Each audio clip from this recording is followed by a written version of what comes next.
Vice President Mike Pence on Sunday said new outbreaks of the coronavirus may be arising because younger Americans aren't abiding by federal guidance on how to prevent spread. One of the things that we've heard in Texas and Florida in particular is that nearly half of those who are testing positive are Americans under the age of 35, Pence said on CBS Face the Nation.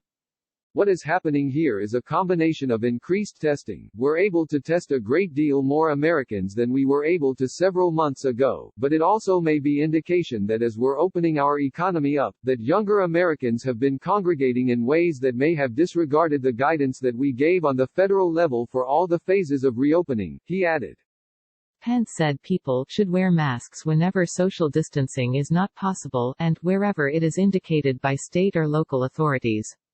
We're monitoring very closely new cases in Florida, Texas, Arizona and California, Pence said, adding that he would be traveling to multiple states in the next several days to get an idea of conditions on the ground.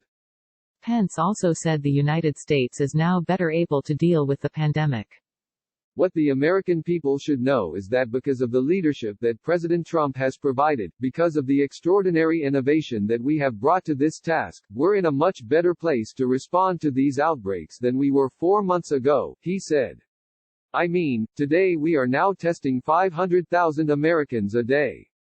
The vice president said there is increased health care capacity, including more personal protective equipment and ventilators.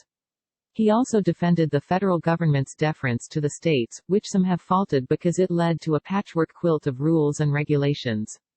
We worked closely in partnership with governors to make sure that they had what they needed when they needed it, tailored to the unique circumstances in their states, he said. He cited success stories in several states, including New York and early on in states like Washington. We flattened the curve, we slowed the spread, and we did it at a time early in this pandemic where we were just scaling testing up, Pence said.